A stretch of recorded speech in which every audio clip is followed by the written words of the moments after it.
नमस्कार साथियों, वरिष्ठ अध्यापक भर्ती परीक्षा 2024 संस्कृत शिक्षा विभाग। साथियों, मुश्किल से 10-12 दिन आपके शेष हैं और उम्मीद है बहुत अच्छी आपने तैयारी की है और लास्ट में बिल्कुल सकारात्मक आप होंगे, ऐसी मेरी उम्मीद है। हमारा जो प्राचीन भारत है इसमें थोड़ा सा विलम्ब हुआ है साथियों, इसके लिए मैं क्षमा चाहता हूँ, लेकिन फिर भी मेरी कोशिश है कि थोड़ा जल्दी करवा दूँ। इसके पीछे की जो वीडियो है उनको आपने ज़रूर देखा होगा और नोट्स बनाए होंगे। निस्संदेह आपको परीक्षा में मदद मिलेगी। आप जब एग्ज़ाम दे के आएंगे तो आप खुद ये देखेंगे कि वहाँ से आपको कितने % मिलते हैं। ठीक है साथियों, कुछ दिन की बात है, आप पढ़ते जाएं। अब हम बात करते हैं इस वीडियो में बौद्ध और जैन धर्म के उद्भव के कारणों की। यदि हम आरपीएससी के हिसाब से आपके पाठ्यक्रम की बात करें तो आपके पाठ्यक्रम में जैन बौद्ध धर्म का उद्भव, इसके कारण उद्भव क्यों हुआ, दूसरा इनकी शिक्षाएं, बौद्ध और जैन धर्म की सिद्धांत और शिक्षाएं, ये आपके पाठ्यक्रम में है साथियों। तो इस वीडियो में हम इनके उद्भव के कारणों की बात करेंगे। इसको समझना आवश्यक है, ये रटने वाला विषय नहीं है, ये समझने वाला है। तो इसको मैं आपको बिल्कुल डिटेल से समझाऊंगा, आपके बिल्कुल कॉन्सेप्ट क्लियर हो जाएगा कि वाकई में इनका उद्भव कैसे हुआ है। ठीक है साथियों, फिर हम देखेंगे बौद्ध धर्म का परिचय, थोड़ा सा संक्षिप्त परिचय और फिर उसकी शिक्षाएं। इसी प्रकार जैन धर्म, तो देखिए 600 BC का जो कालखंड है, 600 ईसा पूर्व, आपको पता है कि 1000 ईसा पूर्व से लेके 600 ईसा पूर्व तक उत्तर वैदिक काल चल रहा है। अब जो 600 ईसा पूर्व का जो कालखंड आ रहा है, ये न केवल भारत में ही बल्कि पूरे विश्व में बौद्धिक हलचल का कालखंड है साथियों। इस समय भारत में महात्मा बुद्ध और महावीर स्वामी आ रहे हैं। ठीक इसी प्रकार चीन में कन्फ्यूशियस, लाओ त्से, ईरान में जरथुस्ट्र, यूनान में पाइथागोरस, ऐसे बौद्धिक लोगों का प्रादुर्भाव हो रहा है। तो केवल भारत ही नहीं है, विश्व में भी बौद्धिक हलचल हो रही है। ये कालखंड इतिहास के दृष्टिकोण से बड़ा ही महत्वपूर्ण है साथियों, बड़ा ही महत्वपूर्ण है। 600 ईसा पूर्व का कालखंड आप समझते हैं। भारत में अपन तो भारत के संदर्भ में बात करते हैं, महावीर स्वामी और महात्मा बुद्ध।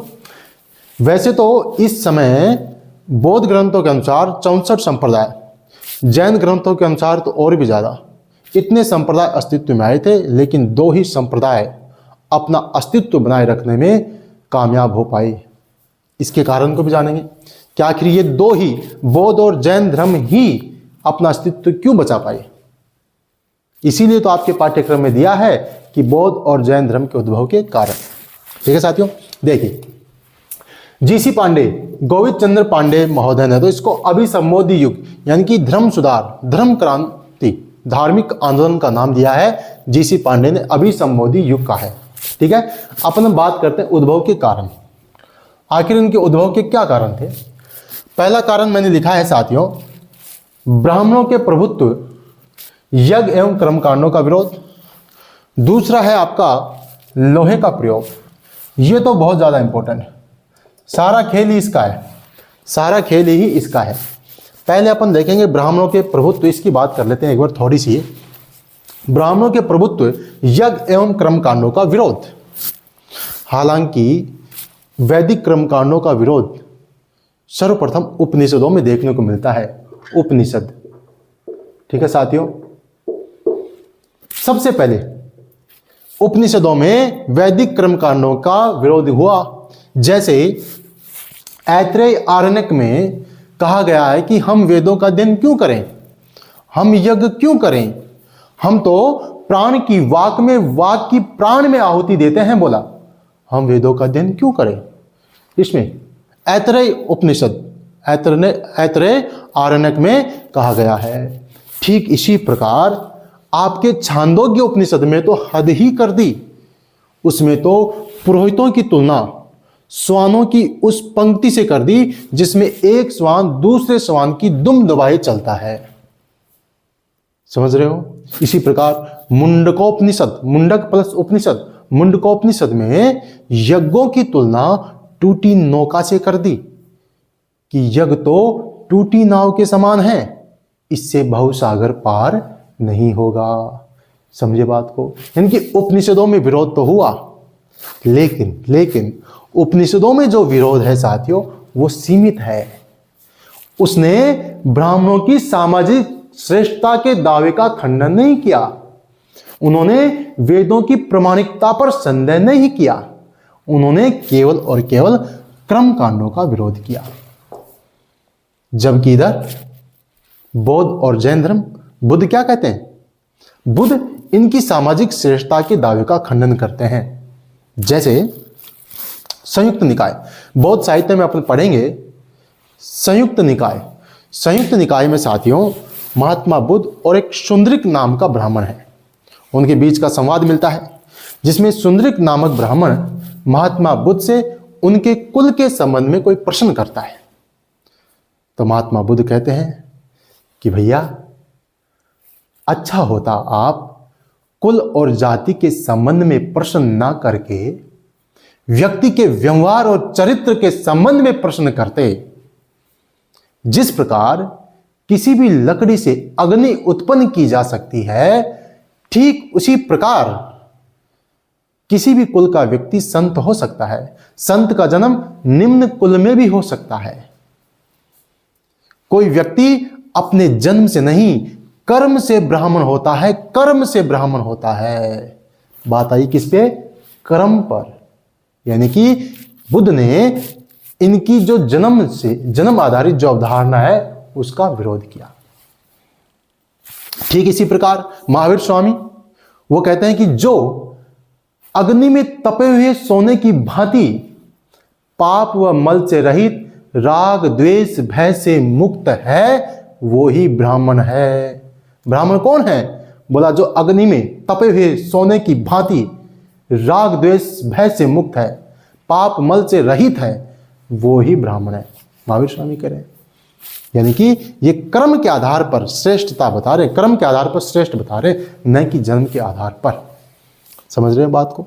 यानी कि उपनिषदों में इनके विरोध का सवाल तो आया, लेकिन इन्होंने ब्राह्मणों की श्रेष्ठता का खंडन नहीं किया, वेदों की प्रामाणिकता पर संदेह नहीं किया।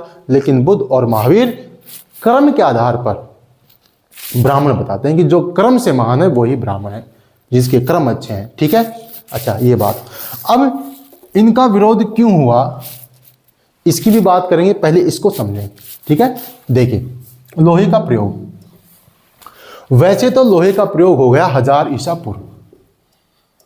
1000 ईसा पूर्व में लोहे का प्रयोग आरंभ हो चुका है, लेकिन उस समय लोहे का प्रयोग जितना राजनीतिक क्षेत्र में हुआ, औजार बनाने में, हथियार बनाने में हुआ, उतना प्रयोग आर्थिक क्षेत्र में नहीं हुआ, कृषि के क्षेत्र में नहीं हुआ। लेकिन इस कालखंड में 600 ईसा पूर्व के आसपास लोहे का प्रयोग कृषि के क्षेत्र में हुआ। लोहे का फाल बनाया गया, कुल्हाड़ी बनाई गई, जिससे कृषि क्षेत्र का विस्तार हुआ। दो प्रकार के परिवर्तन होते हैं यहां पर। एक तो होता है आपका आर्थिक परिवर्तन, एक होता है सामाजिक परिवर्तन। इसको समझिएगा।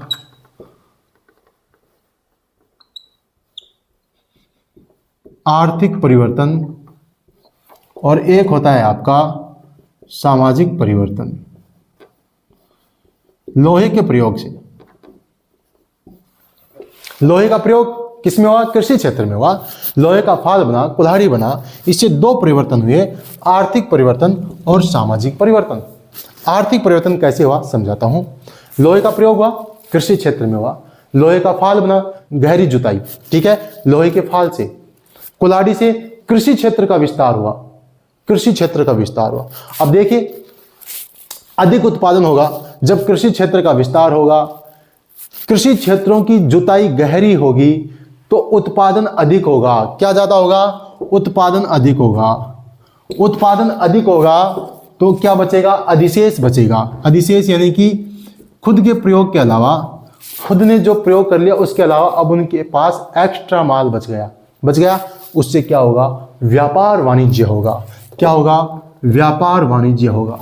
और व्यापार वाणिज्य होगा तो नगरीकरण होगा। क्या होगा? नगरीकरण होगा। इस चीज को समझिएगा। तभी तो रामचरण शर्मा द्वितीय नगरीकरण कह रहे हैं इसको, द्वितीय नगरीकरण। समझ रहे हो बात को?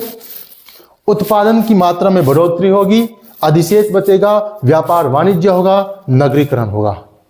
समझे बात को? आर्थिक परिवर्तन। ये हुआ आर्थिक परिवर्तन। ठीक है, अब मैंने कहा कि इनका विरोध क्यों हुआ।